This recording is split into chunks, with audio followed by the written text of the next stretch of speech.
Hello. In the previous video, you looked at making new technology practical.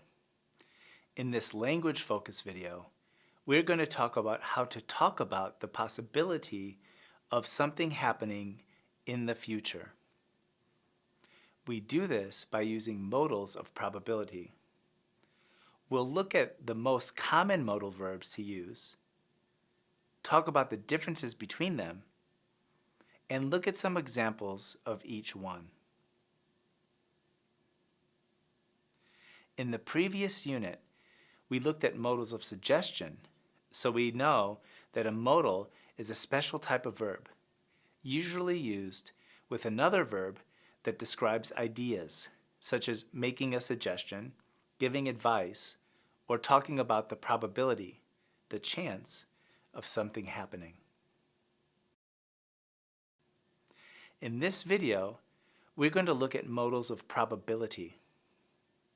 Probability means the chance of something happening in the future.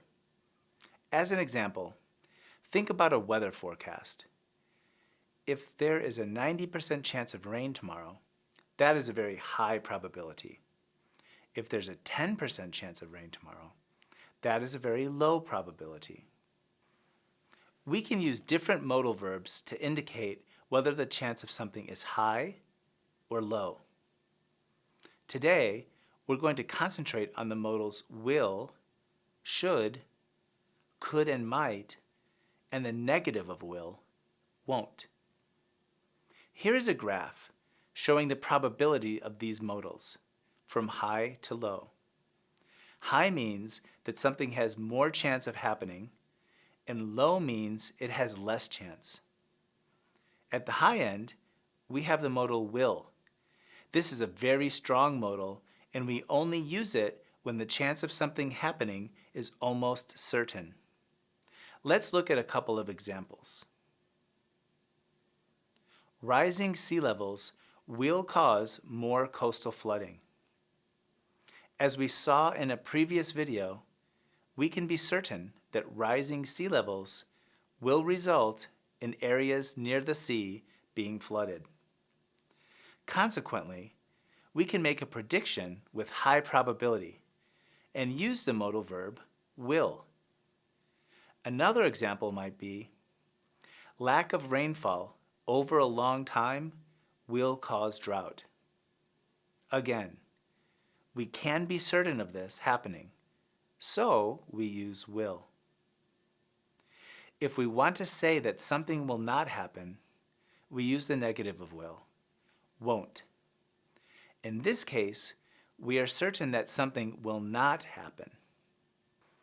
Increased use of fossil fuels won't reduce CO2 emissions. So we know we should use will if we are certain that something will happen, and won't if we are certain that something won't happen. If we are not quite certain of the result, we use should. Should is still fairly high in probability, but not as high as will. For example, scientists believe that hurricanes are going to be stronger in the future, but they are not certain of this because there are so many things to consider. Therefore, we make this sentence.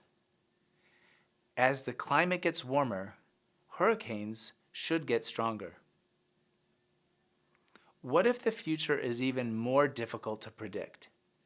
In this case, we use lower probability modals like might or could to express our opinions.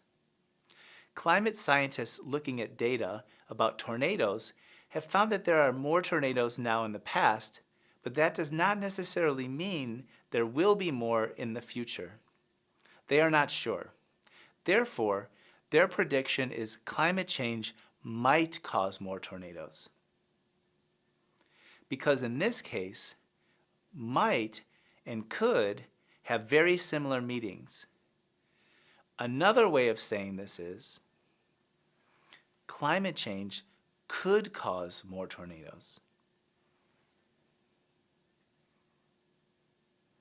So in this video, we looked at how to talk about the possibility of something happening in the future.